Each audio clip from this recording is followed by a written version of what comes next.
السلام علیکم ورحمۃ اللہ تعالی وبرکاتہ۔ آب زمزم کی تاریخ کیا ہے؟ آج کے اس ویڈیو میں ہم آب زمزم کی حقیقت کو جانتے ہیں۔ ایک دن حضرت ابراہیم علیہ السلام کو اللہ کا یہ حکم ملا، اے ابراہیم اپنی بیوی ہاجرہ اور اپنے دودھ پیتے ہوئے بچے اسماعیل کو لے کے عرب کے صحرا میں چلا جا، جہاں کوئی بھی آبادی نہ ہو۔ تو بس اللہ کے نبی حضرت ابراہیم علیہ السلام اللہ کے حکم کو تسلیم کرتے ہوئے اپنی پیاری بیوی ہاجرہ اور اپنے پیارے بیٹے اسماعیل کو لے کے صفا و مروہ کے درمیان پہنچے، جہاں اس وقت نہ کوئی انسان تھا نہ پرندے تھے۔ آپ ایک تھیلے میں کچھ کھجوریں اور ایک مشکیزہ میں کچھ پانی ماں بیٹے کے حوالے کرتے ہوئے حضرت ہاجرہ اور حضرت اسماعیل علیہ السلام کو زمزم کی جگہ ایک درخت کے نیچے چھوڑ کر واپس لوٹنے لگے۔ اس وقت وہاں یہ زمزم نہیں تھا، آب زمزم کی جگہ ایک درخت تھا۔ اسی درخت کے نیچے دونوں ماں بیٹے کو چھوڑ کر جانے لگے۔ جب حضرت ابراہیم علیہ السلام واپس جانے لگے تو اتنے میں حضرت ہاجرہ نے آپ کا پیچھا کیا اور پوچھا، اے ابراہیم آپ ہمیں یہاں چھوڑ کر کہاں جا رہے ہیں؟ یہاں تو کوئی بھی ہمارا مونس و غمخوار نہیں ہے، نہ کوئی مددگار ہے اور نہ ہی یہاں کوئی آبادی ہے کہ کھانے پینے کی کوئی چیز مل جائے۔ لیکن حضرت ابراہیم علیہ السلام نے کوئی جواب نہ دیا۔ جب کئی بار پوچھنے پر کوئی جواب نہ ملا، حضرت ہاجرہ نے کہا، اے ابراہیم کیا اللہ نے آپ کو یہ حکم دیا ہے کہ آپ ہمیں یہاں چھوڑ دیں؟ اس کے جواب میں حضرت ابراہیم علیہ السلام نے کہا ہاں۔ تو پھر حضرت ہاجرہ نے کہا، جب اللہ کا حکم ہے تو اللہ ہمیں ضائع نہیں کرے گا۔ اور یہ کہتے ہوئے حضرت ہاجرہ اپنی جگہ واپس چلے گئے۔ حضرت ابراہیم علیہ السلام وہاں سے جانے لگے اور ایک گھاٹی کے پاس پہنچے، جہاں سے آپ کو اپنی بیوی اور آپ کا بیٹا حضرت اسماعیل نظر نہیں آ رہا تھا۔ آپ نے بیت اللہ شریف کی طرف منہ کی، اس وقت صرف بیت اللہ کی بنیاد ایک ٹیلا کی طرح نظر آ رہی تھی۔ وہاں آپ نے یہ دعا مانگی، اے اللہ تیرے گھر کے پاس جہاں نہ پانی ہے نہ کھیتی ہے، میں اپنی پیاری بیوی ہاجرہ اور بیٹے اسماعیل کو چھوڑ کے جا رہا ہوں تاکہ تیرا گھر روشن ہو جائے اور تیری عبادت سرعام یہاں ہوتی رہے۔ اے اللہ لوگوں کے دلوں کو ان کی طرف مائل کر دے اور ان کے لیے رزق اور پانی کا انتظام کر دے تاکہ یہ تیرا شکر کرتے رہیں۔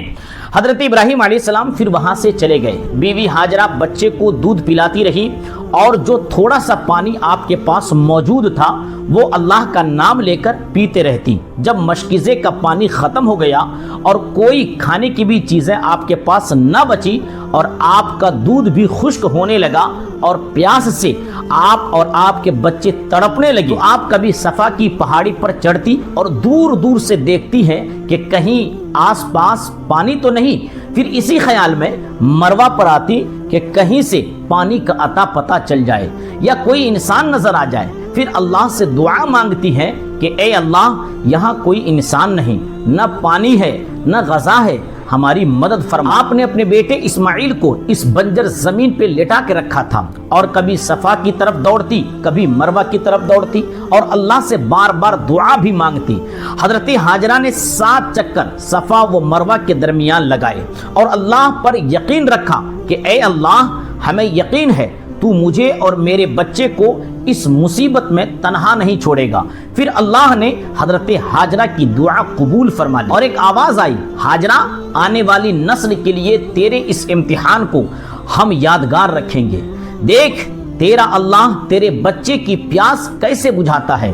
جہاں حضرت اسماعیل زمین پر تڑپ رہے تھے، ان کے قدموں کے پاس اللہ کا ایک فرشتہ آتا ہے اور اپنے پر زمین پر مارتا ہے۔ اللہ وہاں سے ایک چشمہ نمودار کرتا ہے۔ حضرت ہاجرہ پانی کو دیکھ کر اللہ کا شکر کرتی ہیں، پھر اس چشمے کے چاروں طرف بند باندھتی ہیں۔ اللہ کے رسول صلی اللہ علیہ وسلم فرماتے ہیں کہ اگر اس وقت بیوی ہاجرہ اس پانی کو نہیں روکتی تو اللہ تبارک و تعالی وہ پانی پوری زمین پہ پھیلا دیتا۔ اس کے بعد حضرت ہاجرہ اپنی پیاس بجھاتی ہیں اور پھر اپنے بچے کی پیاس بجھاتی ہیں۔ پھر فرشتے نے کہا، اے ہاجرہ یہاں اللہ کا گھر ہے، گھبراؤ نہیں، عن قریب تیرا شوہر ابراہیم اور تیرا بچہ اسماعیل بیت اللہ بنائیں گے، جو رہتی دنیا تک اللہ کی نشانی بن جائے گا۔ پھر آس پاس میں اللہ تبارک و تعالی نے کھجور کے درخت اگا دیے۔ حضرت ہاجرہ وہاں کے پھل کھاتی، پانی پیتی اپنے بچے کے ساتھ رہتی ہے۔ پانی اور غذا دیکھتے ہوئے مختلف پرندے بھی وہاں اترنے لگے۔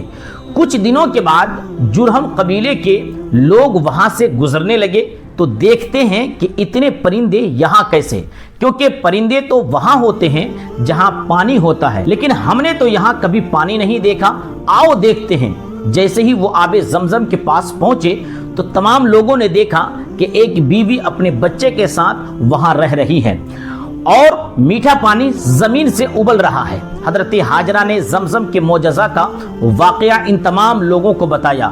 وہ سب لوگ کہنے لگے ہم تسلیم کرتے ہیں کہ اللہ کا نور اس زمین پر برستا ہے۔ سارے لوگ کہنے لگے کہ ہمیں اجازت دیں کہ ہم بھی یہاں رہنے لگیں۔ حضرت حاجرہ نے ان کو اجازت دی۔ اجازت پا کر وہ قبیلہ اس بنجر زمین پہ رہنے لگا، اپنے عزیز و اقارب کو بلانے لگا۔ دھیرے دھیرے اللہ نے اپنے گھر کی زمین کو آباد کر دیا۔ پھر اللہ حضرت ابراہیم علیہ السلام کو حکم دیتا ہے کہ جاؤ ابراہیم، جہاں تو نے اپنی بیوی اور بچے کو چھوڑا وہاں میرے گھر کے نشان کو واضح کرو۔ تو پھر حضرت ابراہیم علیہ السلام وہاں گئے اور حضرت اسماعیل علیہ السلام اور حضرت ابراہیم علیہ السلام نے خانہ کعبہ کو تعمیر کیا۔ آج بھی اللہ کا گھر وہاں آباد ہے، اور جو بھی وہاں جاتا ہے حضرت حاجرہ کے اس امتحان کی یاد میں صفا اور مروہ کے درمیان دوڑتا ہے، اس لیے کہ اللہ اپنے نیک بندوں کے امتحان کو آنے والے انسانوں کے لیے سبق رکھتا ہے، تاکہ ہر انسان یہ جان لے کہ اللہ مصیبت میں کبھی بھی اپنے بندوں کو تنہا نہیں چھوڑتا۔ تو یہ ہے آب زمزم کی تاریخ۔ امید ہے کہ آپ کو آج کا یہ واقعہ پسند آیا ہوگا۔ آپ کا بھی اگر کوئی سوال ہو تو آپ کمنٹس میں لکھ کر ہم سے ضرور پوچھ سکتے ہیں۔ انشاءاللہ آپ کے سوال کا جواب بالکل قرآن و حدیث کی روشنی میں دینے کی کوشش کروں گا۔ اور آپ سے گزارش ہے کہ آپ اس ویڈیو کو اپنے دوست و احباب کو ضرور شیئر کریں، اور اگر آپ نے ہمارے چینل کو ابھی تک سبسکرائب نہ کیا ہو تو سبسکرائب بھی ضرور کر لیں، تاکہ مزید اسلامی مسائل کی مستند جانکاری حاصل کر سکیں۔ السلام علیکم ورحمۃ اللہ تعالی وبرکاتہ۔